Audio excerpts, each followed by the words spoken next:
¿Vivís un caos familiar? ¿En tus finanzas o con tu pareja? ¿Te discriminan? ¿Nadie te entiende? ¿Tenés alguna denuncia o problema al que nadie da respuesta? Queremos ayudarte en nuestro segmento Debates y Soluciones. México se ofrece como mediador en el diálogo en Nicaragua entre el gobierno del presidente Daniel Ortega y los diferentes sectores de la sociedad civil y oposición, con el objetivo de encontrar una solución pacífica a la crisis que afecta al país. El anuncio fue dado a conocer por el subsecretario para la región de América Latina y el Caribe de la Secretaría de Relaciones Exteriores de México, Maximiliano Reyes Zúñiga, quien señaló que su país está dispuesto a participar como mediador en la crisis política de Venezuela y Nicaragua.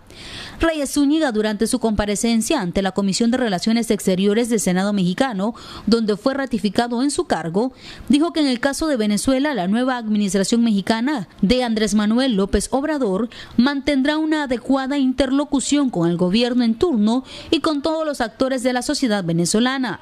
Que quede claro que México está en plena disposición de fungir como puente de diálogo y mediador de los conflictos internos de ese país, si así es requerido, refirió el diplomático. En el caso de Nicaragua, manifestó que México estaría en disposición de participar a invitación de Nicaragua en todo mecanismo de facilitación y mediación del diálogo que permite el acercamiento en las partes en conflicto, con pleno respeto a sus asuntos internos y a su autodeterminación.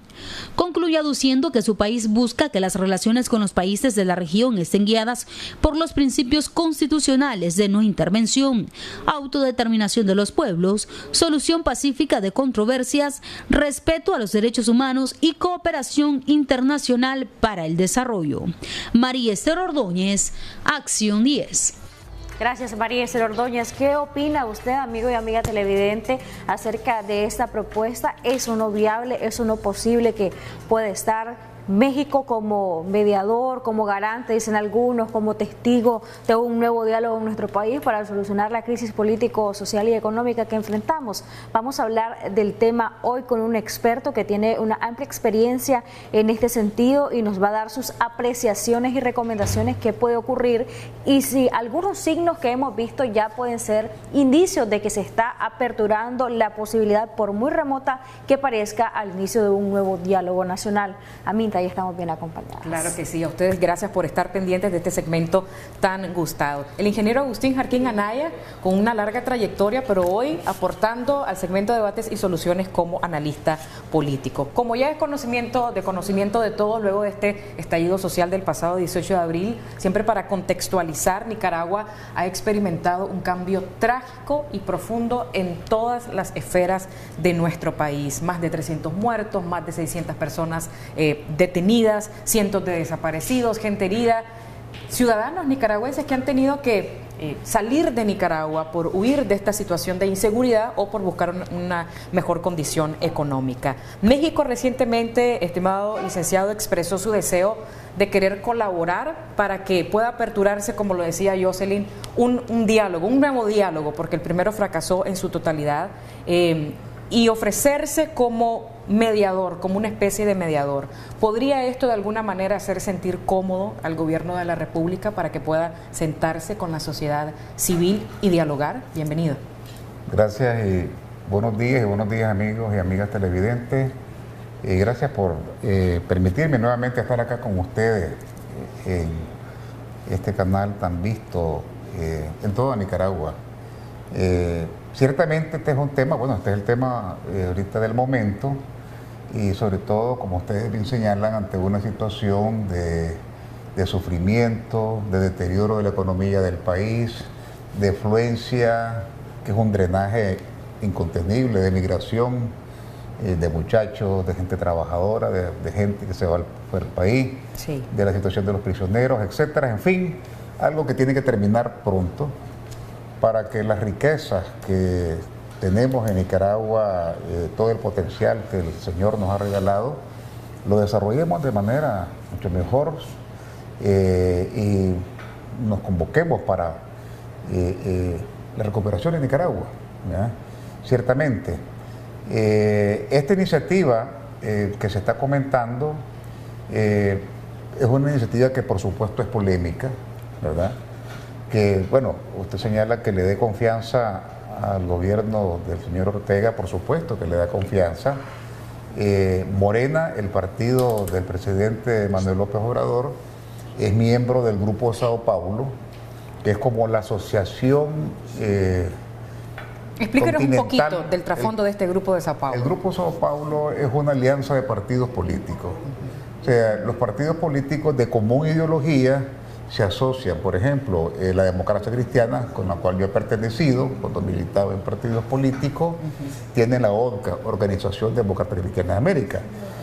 Los partidos de identidad marxista, de identidad comunista, más de socialista, de superizquierda, de ultraizquierda, ¿verdad?, están en el Grupo de Sao Paulo. Ahí está el PSUV de Venezuela, el Partido Comunista de Cuba, el partido del presidente Evo Morales de Bolivia, los partidos comunistas de todos los países, de Costa Rica, en fin, de toda América. Y en el caso ahora del actual presidente de México, entonces forma parte. El partido Morena, que es el partido que forma el presidente Manuel López Obrador, es parte del Grupo Sao Paulo, y el FCLN desde sus orígenes es parte del Grupo de Sao Paulo. El Grupo de Sao Paulo se formó hace ya unos 27, 28 años en Brasil. Lo inicia el Partido de los Trabajadores del expresidente Lula.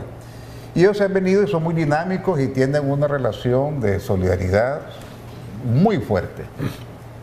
Ellos se reunieron en julio del año pasado en La Habana, Cuba, en la reunión ordinaria que hacen todos los años, y en esa reunión sacaron una declaración. La acostumbran, bueno, todas las organizaciones políticas que se reúnen así sacan declaraciones, en este caso sobre diferentes temas. Y en el caso de Venezuela y de Nicaragua, en aquellos momentos, se acuerda, estábamos en la parte culmen de la crisis, que estaban los tranques, estaba la matanza de personas, lamentablemente, pero en lo más intenso.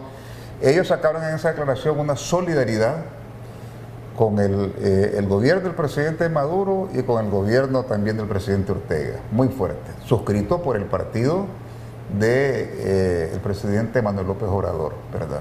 De Morena. Creo que ya las elecciones en México ya habían ocurrido en esa época. Excelente. Ya había resultado electo de manera abrumadora.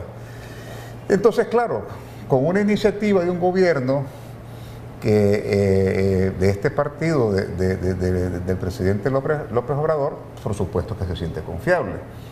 Pero ese es un desafío grande para el gobierno de Manuel López Obrador. Una consultita, sí, solo le interrumpo.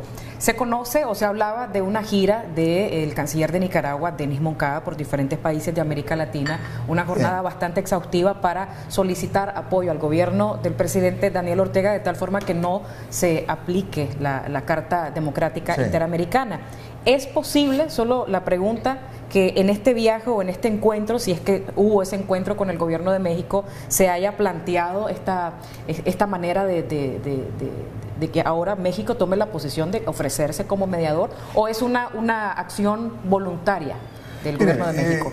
Yo creo que esos ofrecimientos y en temas de política tienen que haberse platicado antes. Es difícil que ellos se ofrezcan de manera oficiosa, espontánea, digamos, espontánea, sin antes haberlo conversado. Se acostumbra pues que iniciativas de este tipo primero se consultan, y una vez que existe, digamos, como el advenimiento, ¿verdad?, que se está de acuerdo, entonces que se formaliza o se hace pública. Yo creo que este fue el caso. Y es interesante porque originalmente el gobierno de Manuel López Obrador señalaba de que en temas de política exterior ellos se iban a abstener de conflictos en otros países. Así decían. No nos queremos meter, no queremos un pleito, dijo textualmente Manuel López Obrador. Pero la representación de México en la Organización de Estados Americanos sí ha estado en contra de la violación a los derechos humanos en el caso de Nicaragua. Bueno, en el caso de México, antes, es que recuerde que hay un antes y un después, ¿verdad?, con la elección de Manuel López Obrador. Claro, exactamente, lo que pasa es que el presidente López Obrador comienza hasta el 1 de diciembre, porque fue que comenzó él. Antes de eso, estaba Peña Nieto. Estaba Peña Nieto, y hasta el final mantuvo una relación de solidaridad ¿verdad?, con esta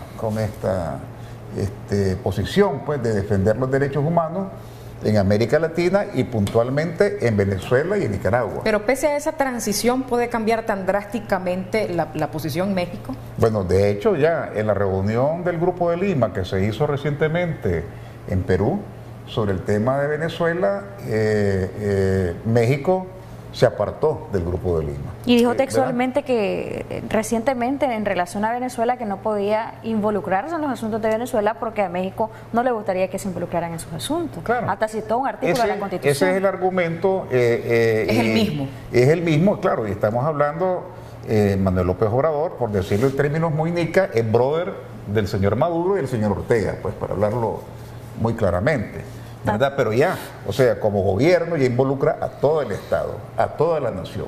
Y ahí es donde México tiene un reto tremendo. Realmente México con Centroamérica, recordemos, ha sido como un hermano mayor. O sea, México por su tamaño, por su tradición, por su historia, tiene una presencia muy fuerte en el mundo y por supuesto en América Latina, ¿verdad? Y además que tiene unas relaciones de ancestros culturales, de costumbres, nuestras raíces indígenas están hermanadas con México, o sea, con México nos sentimos de corazón muy fraternos, pero además otra cosa, México tiene presencia económica en todos nuestros países. Recordemos aquí, importantísimas empresas, por decirle Lala, Su Carne, que es la empresa más grande exportadora de carne de vacuno, ¿verdad? Es mexicana. América Móvil, Claro, la empresa Claro de telecomunicaciones, ¿verdad? Definitivamente Cemex, la empresa de cementos, etcétera. Y así le podemos ir contando una cantidad de empresas que están además asociadas acá en la Cámara Americana, Mexicana Nicaragüense, MEXNIC, ¿verdad?, que está muy presente. Y yo he hablado con algunos miembros de esta Cámara que están preocupados porque, bueno, la economía les afecta, el descenso de la economía les afecta aquí y les afecta en la región. La crisis que se está dando en Nicaragua y además la problemática de los migrantes, que pues por supuesto, ahí los que son más dinámicos en eso son Honduras y El Salvador y en parte Guatemala, pero también la situación de Nicaragua se vuelve una situación conflictiva que le está generando problemas también a México. Entonces, Manuel López Obrador tendrá que discernir, él como presidente y con sus asesores, cómo efectivamente esta relación que él tiene muy buena con el señor Daniel Ortega, con el partido de gobierno, sirve no tanto para hacer el volado a Ortega. Por supuesto que él se puede aprovechar de una iniciativa de diálogo que impulse, sino que cómo sirve para que se logre una solución estable en Nicaragua, que pasa por varias cosas. Uno, es reconocido como mediadora, ¿verdad?, y aceptada por toda la nación la conferencia episcopal, definitivamente. Luego, ¿quiénes van a ser los actores y cuáles van a ser los temas? Yo quiero señalar aquí en este asunto que además de México hay una también actividad bastante dinámica, menos pública, pero eficaz, en este caso del Vaticano. Se conoce que la Nunciatura ha estado haciendo también gestiones, la Nunciatura tiene muy buena relación con el gobierno del señor Ortega y la señora Murillo. Incluso el nuncio es un llamado al diálogo muy recientemente. Precisamente, y por supuesto lo hace en fraternidad con sus hermanos obispos de la conferencia episcopal. Recordemos aquel caso que sorprendió al mundo, ¿verdad?, cuando el presidente Obama dio el paso de tenderle el brazo al gobierno de Cuba, ¿verdad? Y eso fue una iniciativa que la hizo de la mano del Papa y muy silentemente, o sea, muy calladamente. Entonces, yo creo que esta iniciativa de México hay que tenerle atención, su labor como gestor de buenos oficios, que pudiera además unirse, estamos hablando del Vaticano, México, yo creo que el SICA con el presidente Benicio Cerezo, que es ahora su secretario general, que tiene buena relación también con el gobierno del señor Ortega. Bueno, de hecho, El SICA es la Asociación de los Gobiernos de Centroamérica, ¿verdad? Eso es el SICA. Y ellos son los que nombran al presidente Cerezo. Entonces, eso puede darle una confianza, sentirse un poco más cómodo, pero de ninguna manera puede apartarse en su rol a la conferencia episcopal como mediadora. De hecho, señalaban que el diálogo pasado fracasó. Ciertamente terminó, pero quedaron una cantidad de documentos que ahí están, ¿verdad?, que pueden ser y que debieran de ser aprovechados. Y es que muchos no lo ven como un fracaso, sino como que se llegó al punto de que tuvieron que diluirse en ese diálogo porque había mucho pluralismo, quizá mucha gente, unas propuestas demasiado fuertes de un lado, de otro lado.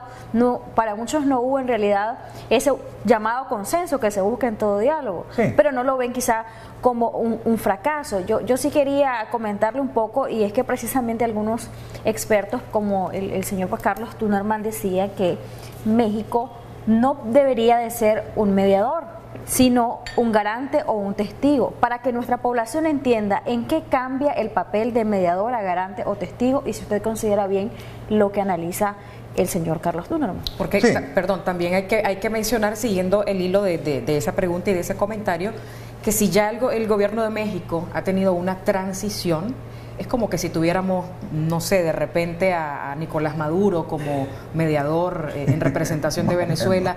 Ese trasfondo, para que nos pueda aclarar un poco mejor. Claro. Yo creo que yo comparto plenamente la posición, absolutamente, sin quitarle una coma siquiera, la posición del doctor Carlos Tunerman Bernheim, que además que es un hombre prudente, muy claro, ¿verdad? Pues tiene una vastísima experiencia, por supuesto, ¿verdad? Y yo creo que en este caso el rol del mediador es el rol de que está sentado así en medio, ¿verdad?, que goza de la confianza de las partes, que no se inclina ni a un lado ni al otro, y que procura identificar los puntos en común que tienen las partes y van avanzando sobre eso, dejando para después las que son las diferencias, ¿verdad?, para llegar a un consenso o acuerdo básico. Moderando esa agenda. Moderando las agendas, propiciando que haya un ambiente de respeto, que haya, digamos, que sea diligente, ¿verdad?, que no sea una discusión insulsa, o sea, sin contenido, etcétera. Ese es el rol del mediador, o sea, procura, sin involucrarse en el acuerdo, ¿verdad?, procura que efectivamente las partes lleguen a suscribir, a firmar un documento que resuelva las necesidades de una parte y de la otra. No puede optar por bandearse a un lado sin que esto quiera señalar de que no puede, digamos, hay cosas que son de principios, tiene que estar al lado de lo que es la justicia, la verdad, la transparencia, etcétera, pero de las posiciones específicas de cada uno tiene que procurar, como dicen en su nombre, el punto medio, el punto de equilibrio, y que esté en una atmósfera de convivencia y de tolerancia democrática. Ese es el mediador.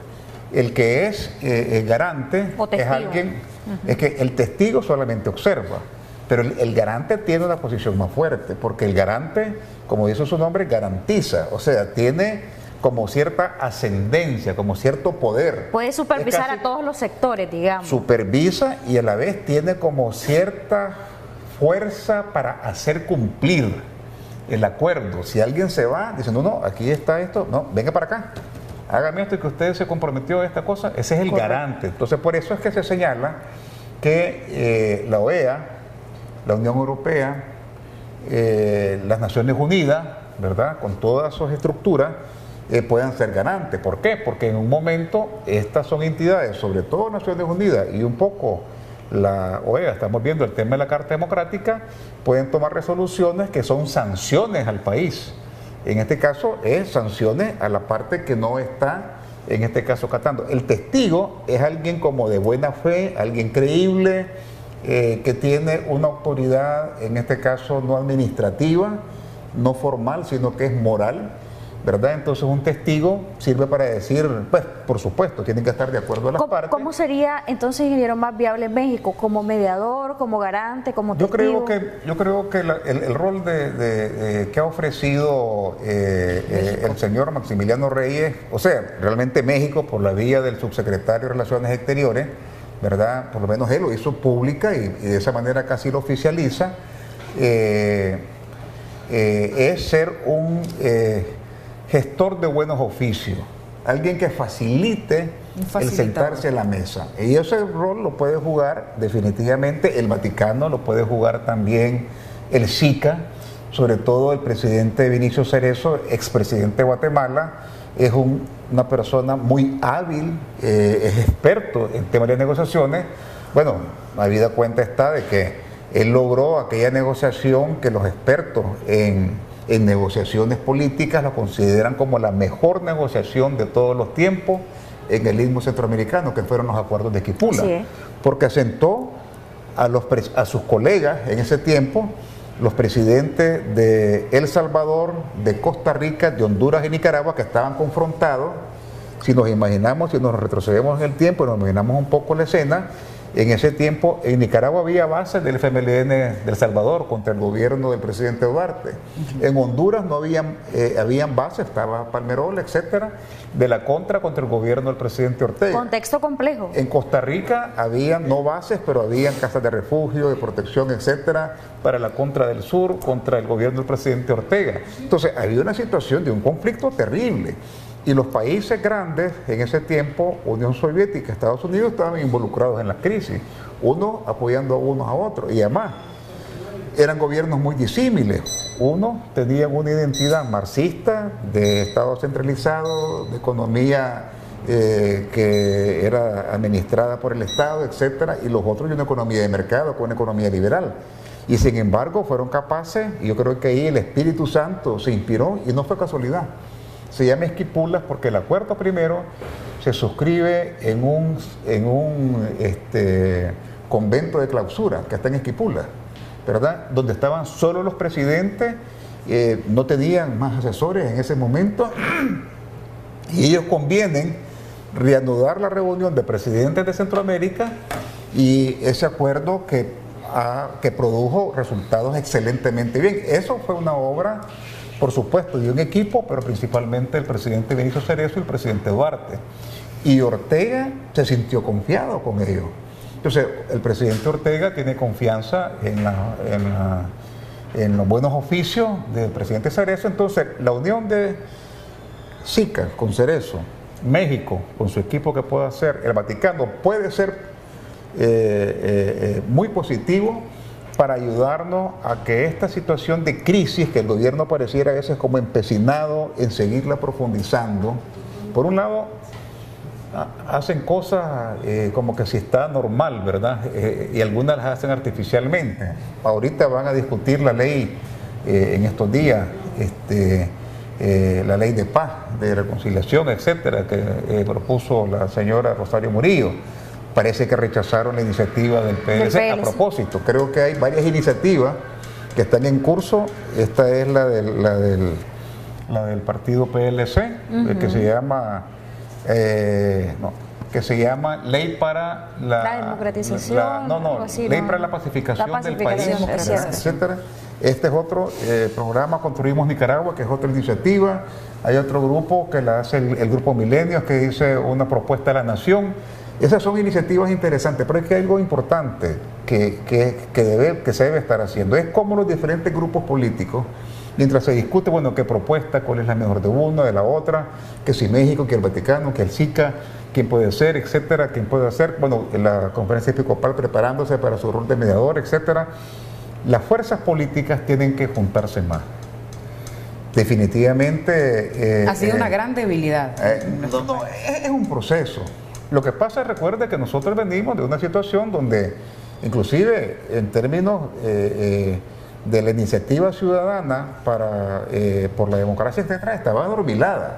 Quienes nos la despiertan son estos muchachos, ¿verdad? Son los universitarios realmente, quienes de repente dicen, oye, mira lo que está pasando. Eso lo decía recientemente José Adán Aguirre, en una muy importante entrevista que hizo recientemente, ¿verdad?, en un medio, y yo hablaba con él en estos días y ciertamente reconoce que el rol de la juventud universitaria sobre todo, el rol de los campesinos, que nos hacen despertar y sobre todo hacernos ver y crecer en la esperanza y deseo de que Nicaragua puede tener un futuro muchísimo mejor. Lo cierto, ingeniero, Entonces, es que hay que juntarse, hay que platicar, sí, perdón. estamos viendo una situación en la que los sectores políticos están haciendo propuestas para ponerle fin a esta situación, propuestas a través de iniciativas de ley. Cabe destacar, no estamos viendo que el COSEP, en su representación de la Alianza Cívica por la Justicia y la Democracia, haga una nueva propuesta, como lo están haciendo los partidos políticos. No sabemos si hay total anuencia de parte del COSEP, de la Alianza Cívica, de que los partidos políticos puedan ser involucrados en este diálogo. Todavía no hay. No hay, ¿verdad? Nada contundente. Entonces, ese es el asunto. Todos queremos que la situación mejore. Todos, por un lado, de manera individual, están haciendo sus propuestas, sus esfuerzos. Y la Alianza Cívica, que es quien lidera esta parte, quien ya estuvo en el diálogo, tiene esa primera experiencia, no ha hecho una propuesta contundente hasta el momento, o algo actualizado, digamos, porque en el primer diálogo, que pues se vio diluido, ya hubo propuesta e incluso se llegó a ciertos elementos de negociación. Pero sí, en un momento como este, recomendación tanto para los partidos políticos, para la Alianza Cívica, que estuvo de manera oficial, como la otra parte contraria al gobierno en este diálogo y que debe estar ahora en este nuevo diálogo. Y de igual manera, otro punto, desvirtuar o no la participación de México, porque algunos sectores lo han desvirtuado completamente y, como decía Minta, lo ven como si fuera un Nicolás Maduro en Nicaragua negociando. Sí, bueno, son varios puntos. Uno, ciertamente las organizaciones, los actores políticos tienen que aprovechar este tiempo para prepararse y acercar posiciones. Hay diferentes propuestas, como bien señalaba, yo tengo aquí varias. ¿Cuál ha sido el argumento, por ejemplo, en la Asamblea Nacional, donde se discuten todas las leyes, iniciativas de ley para aprobar o descartar, en este caso, iniciativas tan buenas como estas que pudiesen aportar a que Nicaragua se reencamine? Yo siento que están atemorizados y yo me atrevo a señalar de que posiblemente así les orientaron, tomaron una decisión que es ilegal, ¿verdad? Le digo con conocimiento de causa. Yo estuve 12 años casi en la Asamblea Nacional, ¿verdad? Porque la primera secretaría simplemente tiene que ver si tienen los elementos que establece la norma del proceso de hacer la ley, ¿verdad? Si cumple con eso, simplemente le da curso, ¿verdad? Y para que se ponga en el orden del día. Si no lo tiene, la regresa para que se supere, ¿verdad? Se resuelva esa dificultad que tiene, y tomaron la decisión de decir que era inconstitucional. Eso no lo puede decir Primera Secretaría, eso tiene que decirlo una comisión cuando ya esté metida ahí. Y además que yo he leído ese documento como Universidad Pablo Freire, fuimos con el rector Adrián Mesa, que vamos a iniciar una licenciatura en Ciencias Políticas, por cierto, ahorita ya en unas 2 semanas. Estuvimos ahí presentes, la hemos estudiado, hemos invitado al PLC y a otros proponentes para que en la universidad lo presenten con los muchachos, con la academia, con los profesores, etcétera, sobre las bondades de uno y otro. Pero lo que tomó la decisión que tomó en la Asamblea Nacional, dirigida por el partido Frente Sandinista, es totalmente ilegal lo que hicieron, pues, o sea, para rechazar una propuesta que tiene muchas cosas buenas, que hay muchas cosas que son mejorables, como todo acto humano, pero que es una propuesta que vale la pena tomar.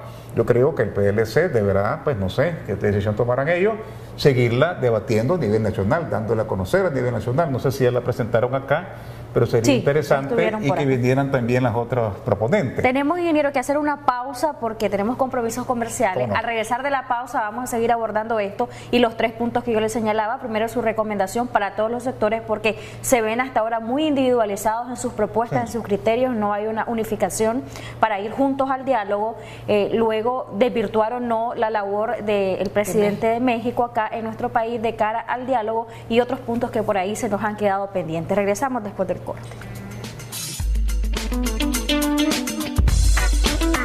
Antes de la pausa nos quedamos pendientes con algunos elementos, entre los cuales estaba, para conversar con el ingeniero Agustín Jarquín, que nos acompaña muy amablemente acá, el hecho de que aún no vemos una propuesta actualizada, contundente de parte del Consejo Superior de la Empresa Privada, que lidera en parte la Alianza Cívica por la Justicia y la Democracia, que ya estuvo en el diálogo, y por otro lado tampoco vemos que ya hayan dicho si va a haber o no la posibilidad de que se acepten a los partidos políticos dentro de un nuevo diálogo nacional. Esta desunidad en criterios, digámoslo así, cada quien por su lado, individualizado, preocupa a la población porque no hay una propuesta oficial al gobierno como un grupo de personas unificadas, como un grupo de partidos unificados con alianza para poder llevar una contraparte y una propuesta a un diálogo serio, un diálogo inclusivo, un diálogo vinculante, es decir, un partido político, en este caso el PLC, que ponga por fin un alto a la crisis político, social y económica a nuestro país. Y bueno, y con eso que estaba mencionando al inicio, porque son 2 puntos, yo sé que el tiempo ya se nos va,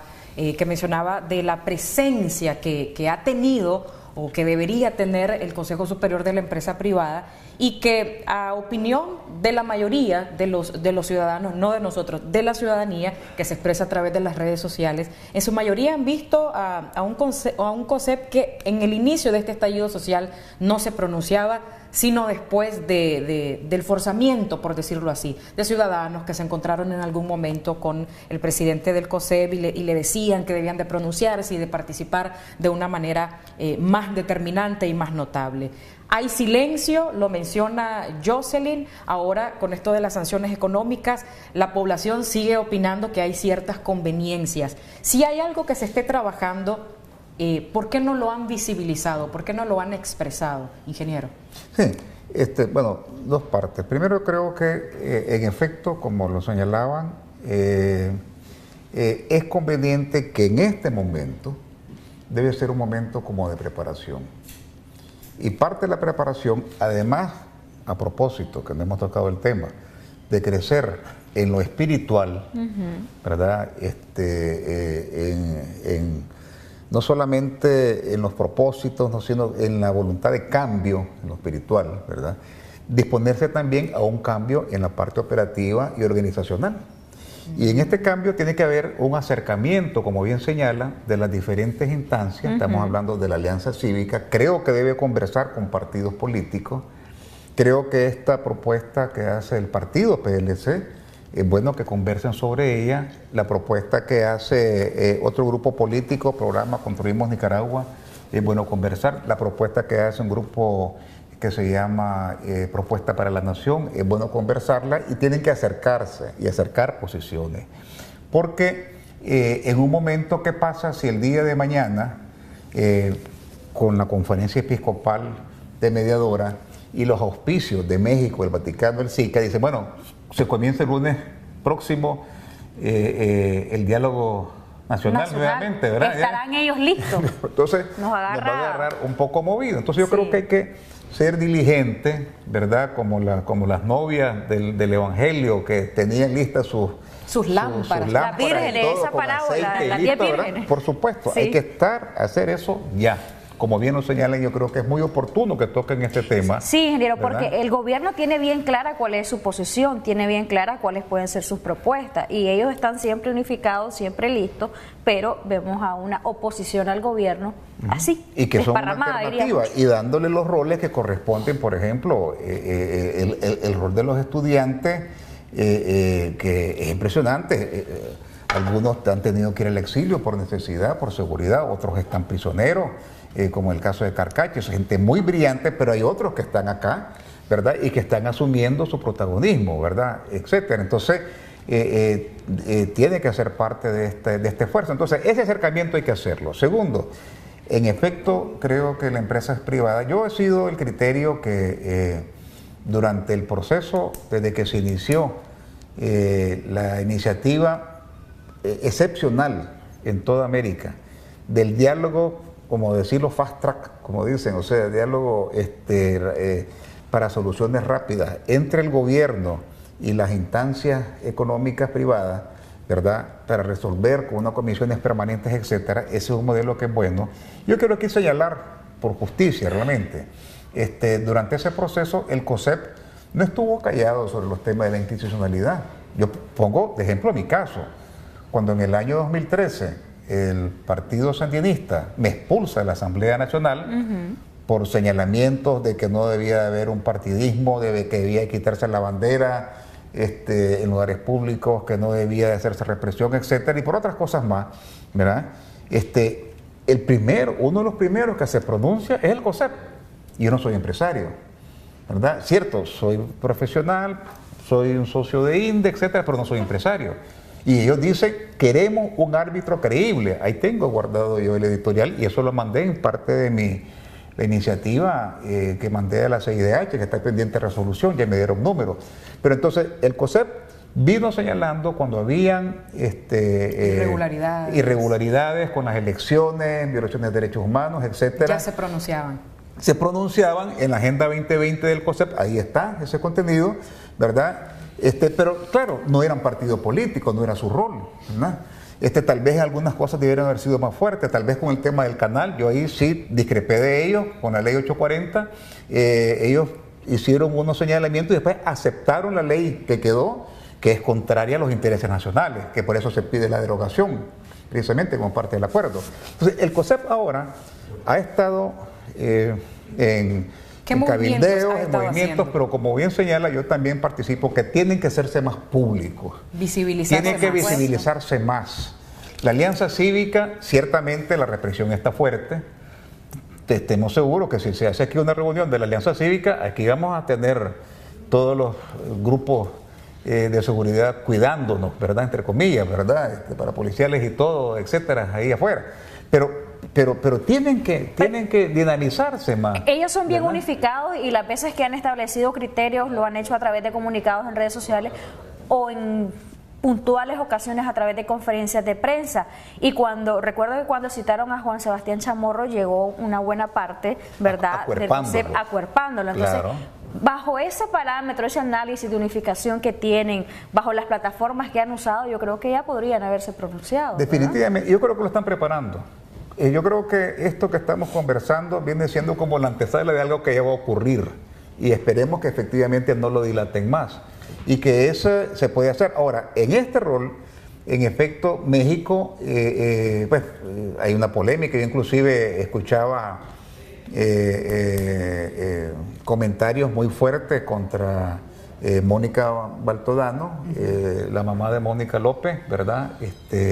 Porque iba a México, creo que iba con Víctor Hugo Tinoco a propósito de esto de Morena, y ¿quién la autorizó a esto? Bueno, ella va por decisión de ellos, así es, ¿verdad? Pero o sea, hay mucha tensión. Pero no se debe descalificar, sí se debe descalificar, se le debe dar cabida. No, descalificar no, es importante, por supuesto, que venga. Señalar, como lo hace el doctor Carlos Tunderman, ojo, dice, cuidado, ¿verdad? Que entre México, bien, pero si entra de esta manera, ¿verdad? Porque estamos claros que el corazoncito de don Manuel López Obrador está cerca del corazoncito, claro, del señor Ortega y su esposa, doña Rosario, eso, porque ellos mismos han firmado y han andado agarrados de la mano, ¿verdad? En todos estos años. Entonces, pero ese rol no es un rol que se pueda descalificar, como bien señala. Pero yo creo que puede aportar.